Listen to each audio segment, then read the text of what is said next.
Anzi TV, welcome back to our Champions League studios coverage of the round of 16 games in the Champions League this season. We just witnessed a very dramatic day. The Barcelona going through 3-1 on the day, 4-1, 4-2 on aggregate against Napoli. Arsenal had to go through theirs in the most toughest and hardest way, going through ahead of Porto, a team that tried to rewrite history between these two teams. Arsenal has always, most of the time, gone away to Porto losing and coming home to wipe out the dust with goals and going through in this competition. But this year, it was a different thing entirely. If you have been following the progress of this Arsenal team in the last few years, you will notice today that the team has grown and is really matured. It was a tactical game, tough game, a game that showed that both coaches did a very fantastic job of studying opponents, and that showed today. It was a very tactical game. But again, kudos to the players. You could see that both sets of players listened to instruction from their coaches, and which made it difficult for both sides to come out victorious.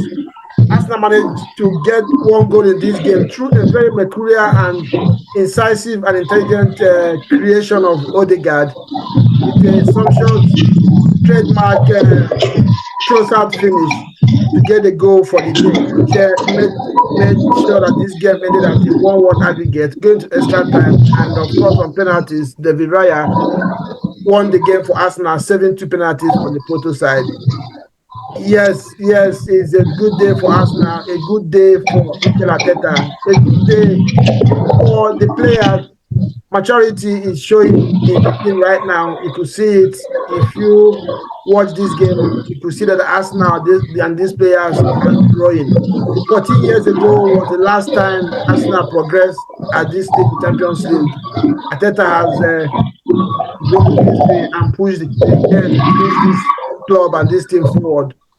To discuss this game today with me are the regulars, my man Ubum and the game. Guys, you are welcome to the show.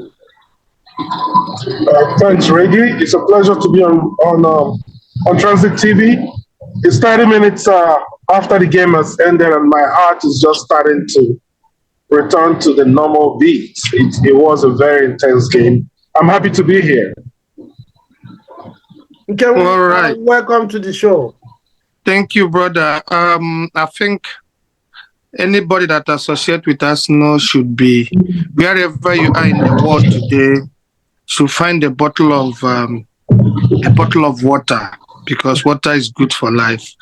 Just a bottle of water and drink, and wait for the D-Day to drink the champagne, because I am highly optimistic that this is the year.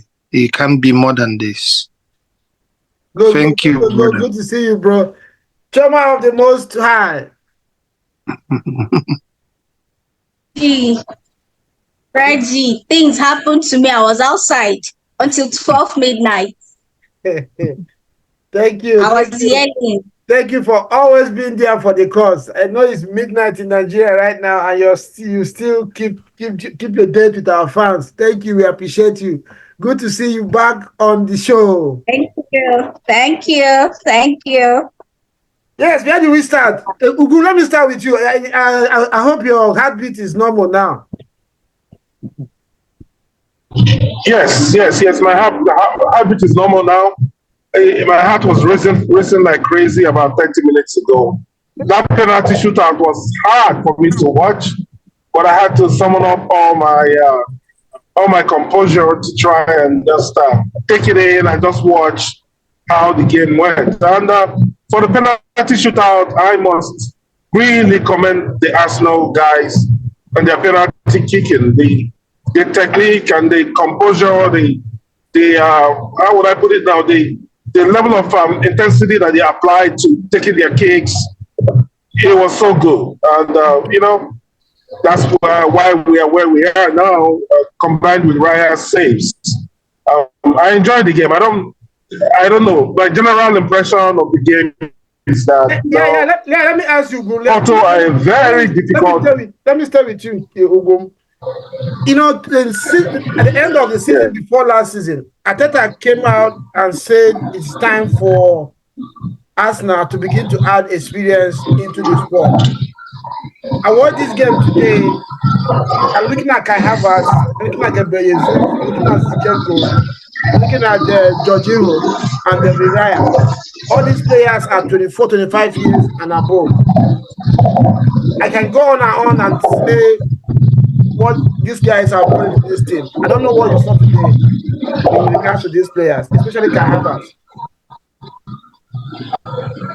Yeah, in addition to Kai Havertz, even at the age of 22, Bukayo Saka has played over 80 games for Arsenal, right? So there's a strong spine of experience mixed with youth in the team.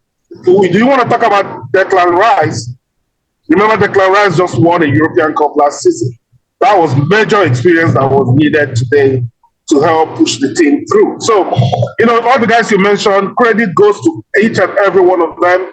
From Kai Havertz. Kai Havertz played like a man possessed. He could have gone on for another 20 minutes, gave every ounce of energy in his body towards the course. You mentioned Zinchenko. Jorginho was immense. Played really, really well. Odegaard, oh my goodness. Man, Odegaard was incredible. Work rate incredible. Managed the goal that was, I would say, slightly rightly ruled out because of a little talk. But, on a different day, that goal could have been given. So, yes, credit to all the boys, youthful guys with a lot of heart and a lot of experience also combined. So, yeah, credit to the team. Okay. Thomas Partey was on the bench 120 minutes. Arsenal played a game with high stakes and came through with that Thomas Partey.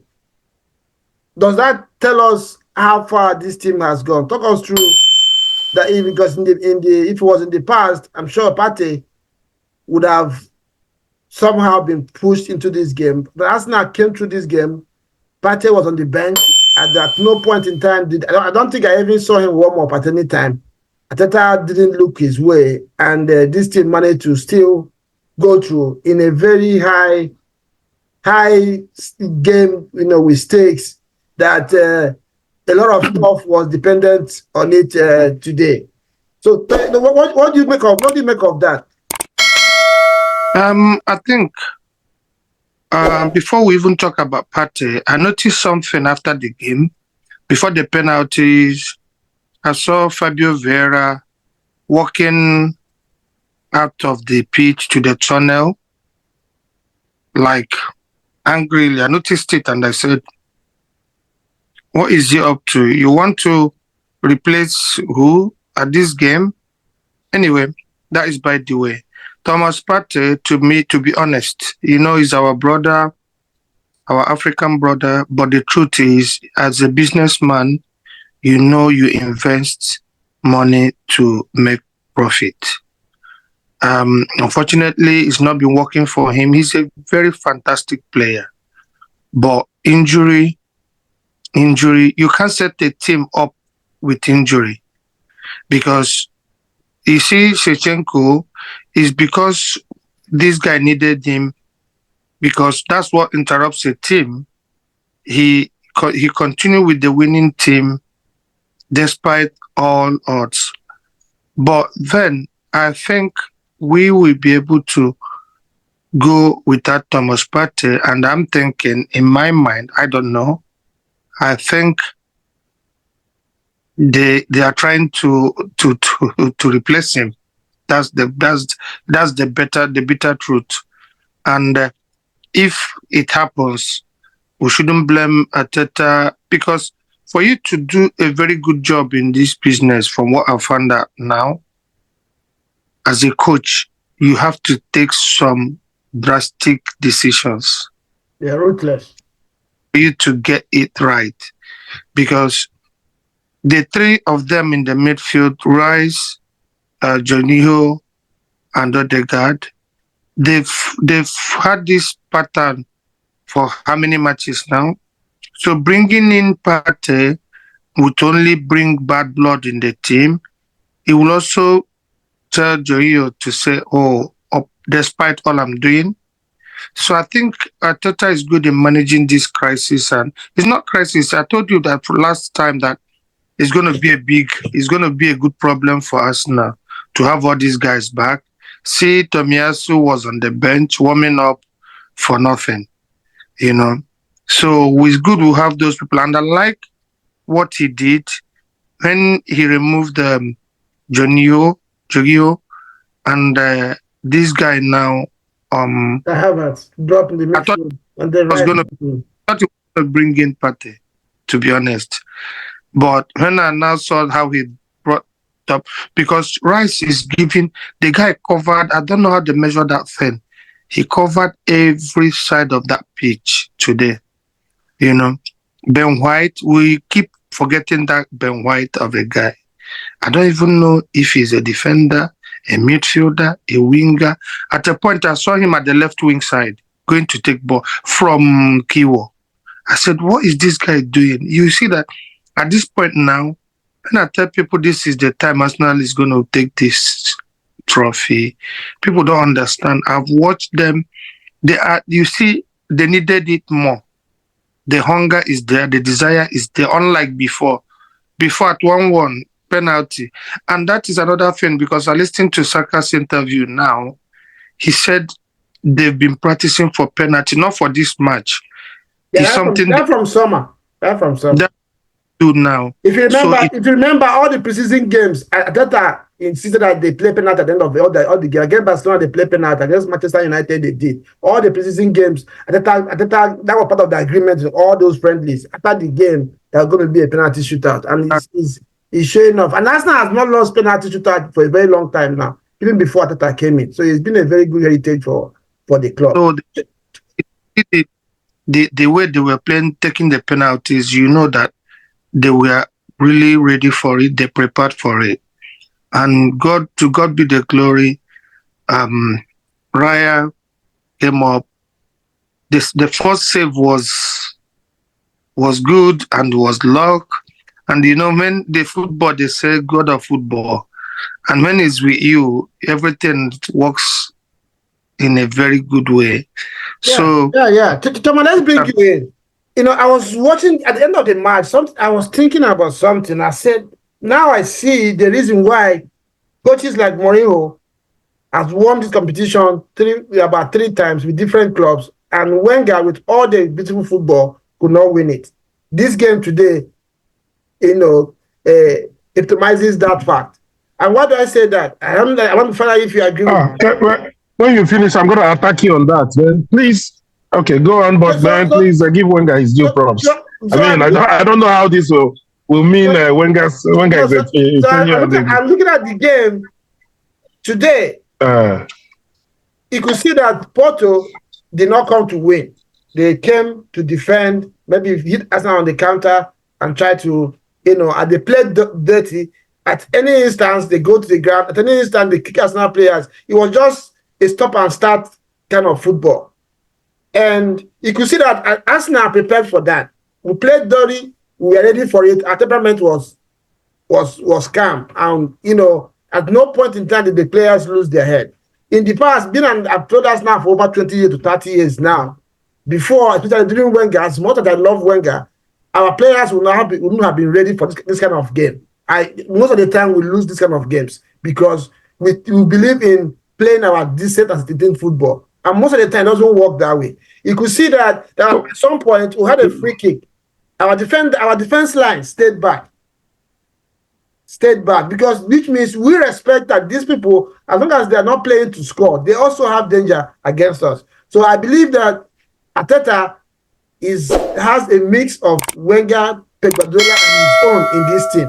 This is a complete oil machine. In the past, being an Arsenal fan, Kim just said it. 80 out of 100 times we would have lost this game today if it was in the past. So I don't know what you have to say about that before we come in. I can't wait. I mean, that's a lot. Ugum, do you want to come in? Yeah, let me come in. I don't know. You see, we have to draw. We have to really draw a line between analyzing at the spur of the moment and really analyzing with history in mind. This is a man that coached a team that won the season unbeaten and won the league. And because of what game you're telling me that he couldn't have won this game. Did you watch some of the games that the Invincibles won on the way to winning the league? This guy, Wenger, got to the European Champions League final, only to lose to Barcelona because of a mistake by his alumni or Lehmann, one of our goalkeeper there, and I forgot to know exactly who it was. Right? Lehmann. So, Lehmann. So, and then, of course, we were one man down as well. Right? I think so Campbell or somebody got a red card. Right. So, go and watch some of those games. You know, there's this myth out there that Wenger only love to do soft football, that once it got hard, he will back out. That's not true. That's just a narrative because the idea was that he never studied the opponent. He only played one way. But that's not true. Ogum, what I'm trying to say in essence is, if you make it a win. if you remember, I know. Please don't drive this Wenger versus Arteta. Arteta is better and all that. That's not. You're trying to. Maybe it was a head Wenger Arteta. You just bounced on it. You're not listening to what I was trying to say. What I'm trying to say is, I'm not saying Arteta. Okay. I'm not saying Arteta is better than Wenger. I'm talking about the style of football today. Many times during the Invincible time is different from after Fabregas came in. It was 10, 15 years that we didn't do much under Wenger. And this is one of the reasons. Because at that time, we were not ready for games like this. During Invincible, we were ready for games like this. After that, for 10 years, games like this were difficult for us to win. That's my point. There's a clear reason for that. It was personnel. Because we were selling our best players. You're not going to blame Wenger because of that. You were selling your best players.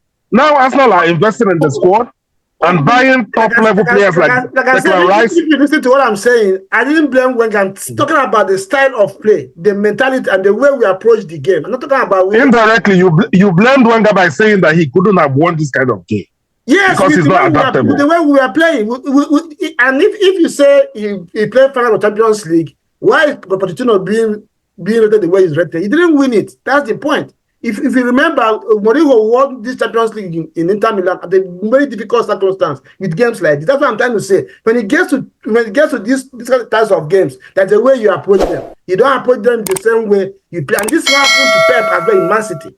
For 6 years, Champions League, he was doing the same thing. Last season, you could see he was more pragmatic and he won. So that's my point. It's not anything to dig at Wenger. It's just the approach I'm talking about. If you want to, it's a clear dig. You're saying Wenger is not pragmatic. That's the point. That's your summary. That's the summary of what you're saying. And you're saying you're not having a dig at Wenger.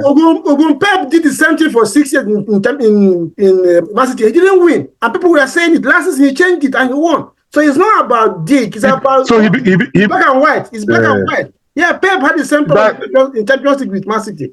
Every season he went and did the same thing and he lost. Last season, we could see that there was a difference between the way he was approaching Champions League and the way he approached last season. And he won the Champions League. So that's my point. But let's move forward. It's a conversation for another day. Kofta, there's another thing that I noticed about Arsenal today. Like I was talking to Boom before we came on set. Mm-hmm. Every player in this team, as fans, sometimes, like it was just talking about me now, we'll stay as fans and we'll talk about what we want to say about players, ridicule them, say they're not good enough. But it seems that Arteta has every member of this squad have something to contribute. A lot of people, including me, don't feel that Nketiah is good enough. But at a high-stake game like this today, Arteta put trust on him and brought him into this game. And I think he played well. So I feel that Arteta has managed to build a team of players that everybody understands their job, and at any time you call them to do something, they deliver on it. I don't know if you agree with me on that. Yeah, well, it's like the last time I was on this show, I told you that this is exactly what happened to Man City. Look at with all due respect, Ake is now a formidable defender in Man City. Akanji, John Stone is more like a striker now, because it's just like when I tell people, when people talk about Nigeria, this and that, I tell them it's not about the president, it's not about it's about the system. Like this country now, UK, if you put my son to be prime minister, he will just roll along the system that is already in place. So what I find out now with Arteta is, that is why when we were talking about, if you remember, I said we don't need a striker. We don't. If we need a striker, there is an open check for him now to do whatever he wants to get whoever he wants to get. But if you look at the Liverpool match on Sunday, look at that corner, look at Man City goal. Football now is more of invention. What can you create more? What can you do more better than the opponent? It's not even only about studying the opponent. You can study the opponent. That's what's happening to Brighton right now. The Xavi, I think, will go back to the drawing board, meet people like Pep, or go and study, watch Pep. He's a very fantastic coach.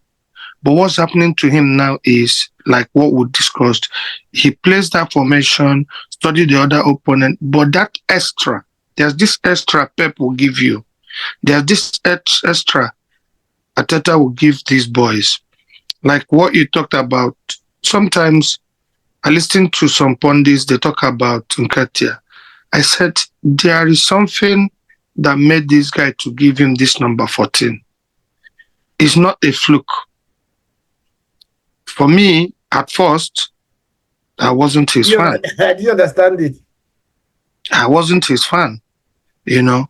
But looking at him now coming up during that 10 minutes, 5 minutes, that is little impact of standing in front of the defender. Standing in front of the defender can be disruptive, because the defender will not even move. Even if his people are going front, AD will stay. And what you said is true, because of his presence, we had some chances when he came in. So, and look at the chance we created, the last one for this guy. That his pattern works for him when he's playing with Odegaard very well, when they're close. So you see, this is what you just said now. These boys, they go out there, they go for training. I think Arteta take them on one and each and every one of them on a private lesson to let them understand their weakness, their strength. Like Shevchenko, when he came in, I was scared. I said he would have started and this guy would have finished, because of those he has this brave heart that he takes the football, make it his own, try to play with the football even in front of his own post. If you see that corner kick, when he got that corner kick, I said, shoot this ball out. Even me, I was not going to shoot it, and he didn't. And there was a Porto player right in front of him. He was still doing that. That is his pattern. And, you know, if he gets it right, you can't. So, for me, these guys are doing very, very, very, very well in the training, and that shows. That's why I said, give them. I was telling them, I was shouting here, I said, give your all. You have 19 days off before the next game, so there is nothing to lose, you know. So for me, this is just the beginning of what is going to come. And I keep telling people, my prediction still stands. Arsenal to carry the Premier League, and Arsenal to play final in the Champions League. So this is... Choma, you have to say something. You can't come here and be watching us like TV. Let's talk about your guy Kai Havertz. Let's talk about Kai Havertz. Please tell me what the new thing you learned about Kai today. Tell us. I mean, it's not news that Kai Havertz is built thick. He's built strong. I mean, his headiness needs to be studied. He's not a guy you can push around. And I saw him when he tossed Porto's manager. I was like, guy, let's see this up.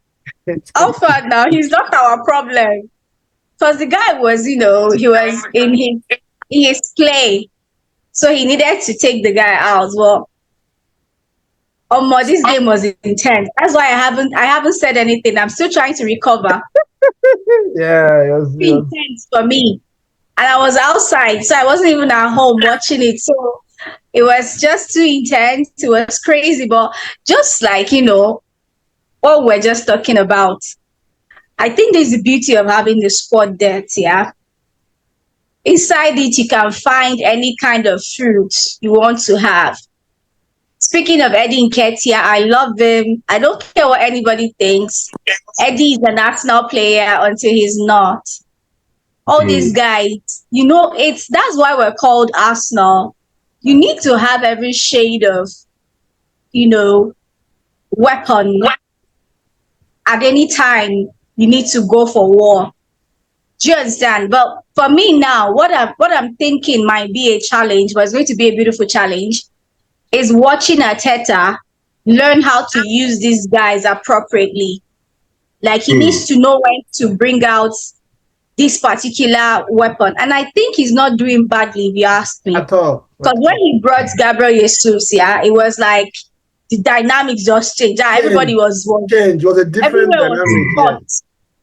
Porto guys were just, they were all over the place. You understand? And you see what he keeps doing. It's like he studies, he reads the room. Arteta, he knows how to read the room. Because some people might think we didn't have like a cool game today. Our game was messy. But I'm like, for once, can we play a messy game and get it done? That game was very messy. I was like, I was screaming, I was shouting Ben White as usual. Every time I'm shouting Benjamin. But I felt like Arteta, he did not fidget when he had to make his choices. For everybody he brought, even when he took Jakob and brought Zini to come in for him, I had my little reservations because I felt like the tempo was high. I did not need any jitters, coming from Zini and stuff. But kudos to him, man. However he did it, he did well. Okay, I hear you. Let me touch base with you right quick. I know we're speaking about Arsenal all this. Well, let's talk about Porto and their coach. The way that man approached this game. And Choma just said something about subs there now. I was going to come to that.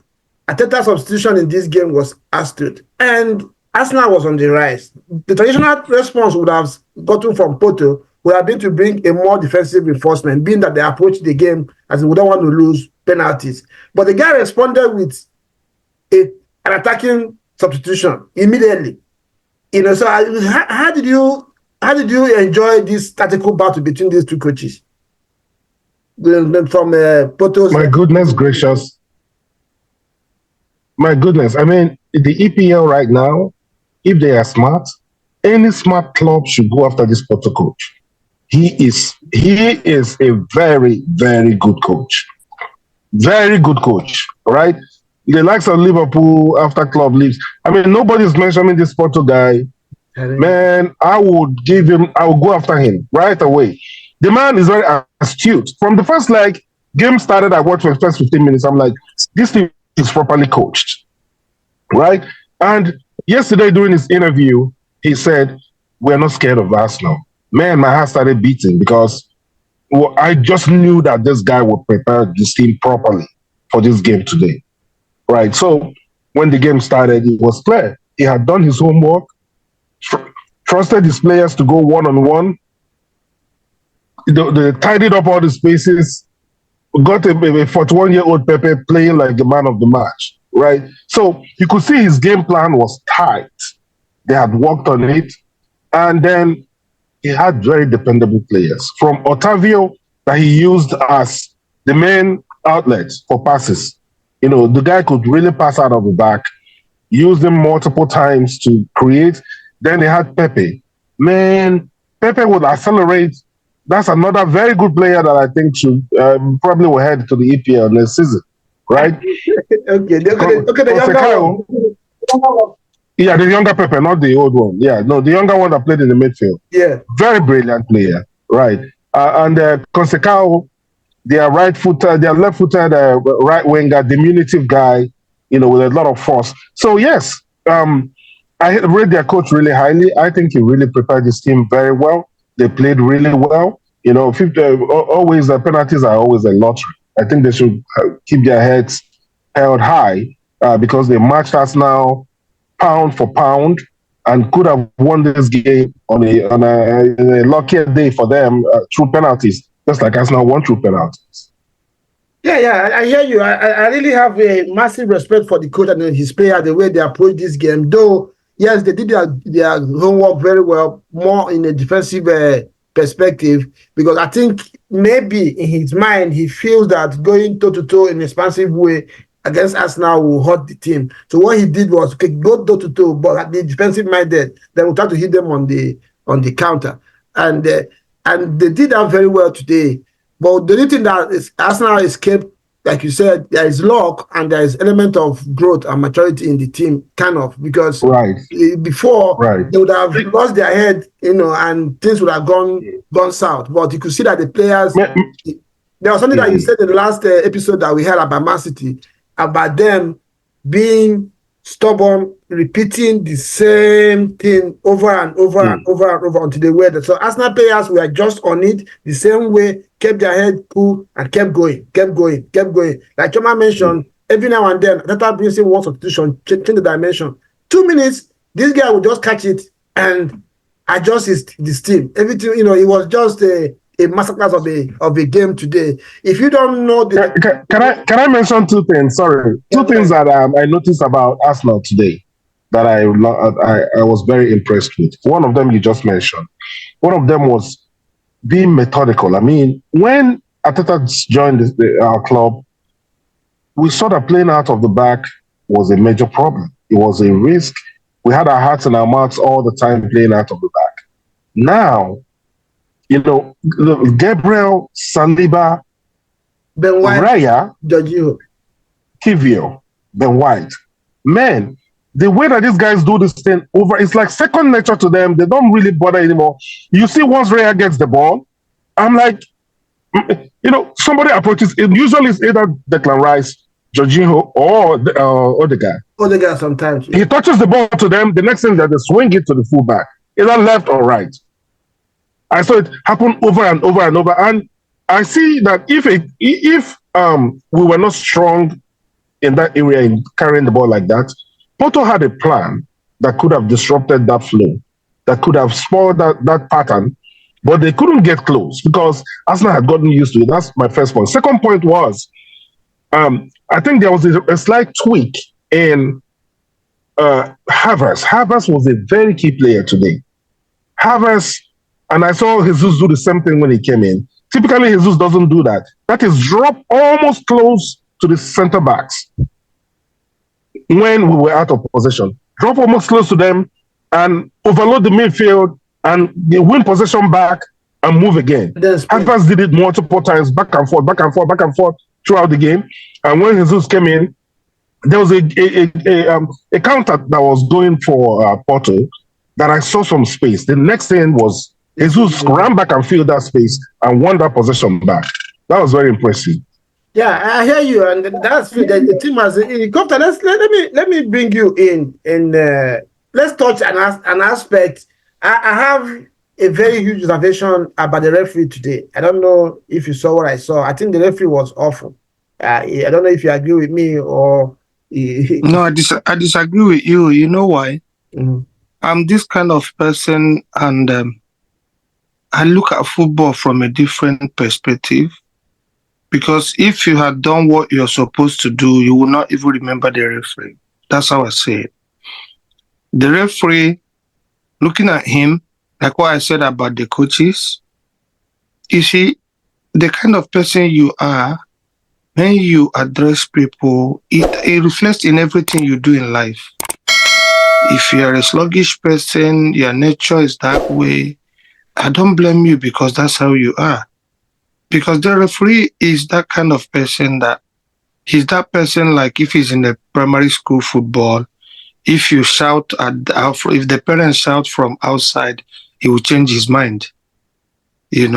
So when you see that as a player, all you need to do is continue. I don't think that man is willing or ready to give anybody. If you look at that, then if you like jump on somebody, he's not willing to give anybody red card. This is decision before coming to that game. If not, when he stopped that second goal from Odegaard, that then there is no way any referee can cancel that goal. It was a pure goal, clear goal. But like I said, we're in the pot. We won the match. That means you agree with me now. They agree with me. Yeah. But he's not making because it's not even VAR. He was the one that he cancelled the goal before VAR. Exactly. That's what I'm saying. So, but it's not being off. It's not being off. He's that kind of his nature is affecting his profession. That is exactly who he is. He doesn't want any this game. If you allow the game to go on for another 1 hour, he's not going to give any red card. He's not going to give any stupid goal. He wants them to. He's happier now. His conscience is very cool this night that he ended on penalty. He's this kind of person that he will go home and he will be crying like, "Oh, why did I do this? Why did I give this penalty?" But now he will go home happy. The reason why I said the guy was awful was, from the beginning of the game, he was blowing his whistle for the minutest touch on anybody. And, after a while, he couldn't stop it. That was what Ugum said about the Porto coach. I don't know what Chelsea is doing with Posh. They should go and get that guy. That guy is the best coach for Premier League. One of the best coach for Premier League. What he did to Arsenal today. You go back and watch this game. You know what he did? That our flowing football. If they had allowed us to play that, if they had allowed us to touch that ball, it's even Saliba and Gabriel, when they get to the center of the pitch, every few minutes they're watching their back. Because before you know it, see Saka, they couldn't allow him. All those little pushes gets players worked up. And what he was doing is just for the referee to do that, blow the whistle, stop that. Yeah, but I've seen referees stay to stand, because if he says stand up 2 times, they will stop doing it. But he bought into, that's what I'm saying. The referee was awful because there are so many fouls, both for Arsenal and against Arsenal, not just for Arsenal. That's what I'm saying. He was blowing his whistle. If you look at his nature, after the first half, when they were walking out of the pitch, he was talking to Trossard. Yeah.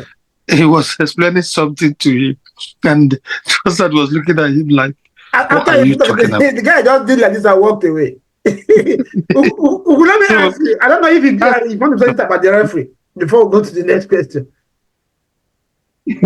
Well, I get James' point. I would say this was a very difficult game for any referee to call, right? Imagine if he had given all the fouls, or he had given all the yellow cards that were necessary. Yeah, he gave everything. No, he would have been. Only 3 yellow cards.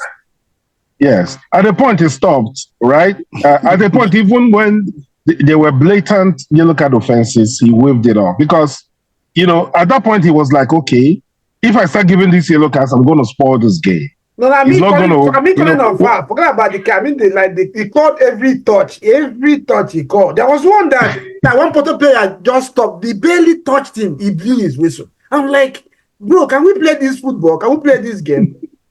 He was really. So he was trying to. He was trying to be in control from his own perspective. Exactly. That's it. He wanted it to be all about him. Don't tell me what to do. He was just. The thing somehow the Porto coach did what. Maybe the Porto coach that we are talking about him doing his own work. Maybe he has gone to study this referee the way he officiates. Of course, and know that he can study everything. Exactly, this is the kind of ref that he is. So just you will blow it. Don't worry, he will blow it. He will give it to you. Just fall, he will give it to you, and that's exactly what happened. So let me ask you another controversial one. Was it a poor show by Saka, or was it Porto stopping him? You're on mute. We're not hearing you. It was. Oh, I'm sorry. No, you're not. No, can you hear me? Yeah, we can hear you. Okay. I hear you. It wasn't a poor show by him. I think it was more about photo stopping him, especially using fouls. And the fouls were bad fouls, right? That boy, his ankle, I wonder maybe after every game, they probably ice his ankle till overnight because the number of kicks that boy gets on the ankle and on the calf, I wonder how he still gets up. There was one actually today that I was like, I'm sure Saka is injured. I'm not sure Saka will finish this game. But the next 5 minutes, he was sprinting again. So when and then he was also marked by a very formidable fullback. Vendel is a good player. And that guy, man. Right? Oh, yeah. He's a very good player. He matched him, tackled him, kicked him, had help from Octavio. They fouled him mercilessly over and over and over. So, it's very hard. When Saka has a proper poor game, you will know. I don't think it was about him having a poor game today.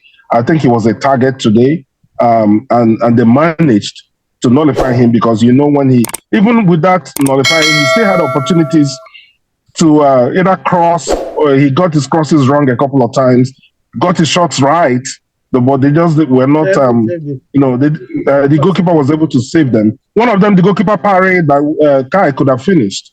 Right, so he was still dangerous to an extent, but they did a good job on him.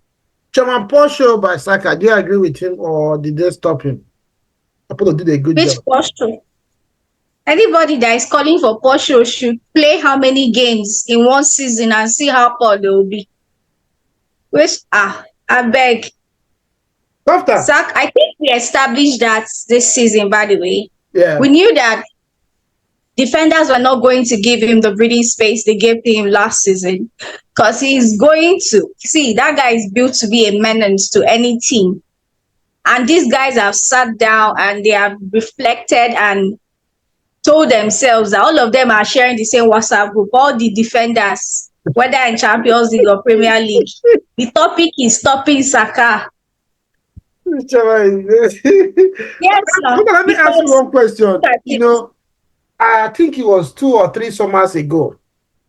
Arteta gave a press conference and he said that if there was 1% chance of signing Odegaard, that he will wait until that 1% disappears. And he waited and waited and waited and waited and waited and snatched that boy out from Real Madrid. When a lot of Arsenal fans got Arteta's back after 4 or 5 games to the season, that this guy is not built for the EPL. Is this, is that, is that, is this. What did you think of Odegaard today? I saw a player create, I saw a player chase down, sniff off counter-attacks, and he brought out every facet of the game today, defensively, creativity, pushing the team forward. You could see when Jesus came in, him, Jesus, Saka, and Ben White, cause serious havoc on the right side of Arsenal attack. Let me hear your perspective about Odegaard and his performance today. Are you talking about today or are you talking about Odegaard as a player? You can't talk about the Arsenal in the recent time without mentioning Odegaard. It's like you going to the market to sell your goose and you forgot the goose at home. It's as simple as that. That guy, he might be younger, but he has a heart of a lion. And that is why you see that goal. That goal is, you can only score that kind of goal at Emirates. Because he wasn't panicking, he calmed it down, and Trossard, immediately he saw that the pass was telepassed to his leg. Precise.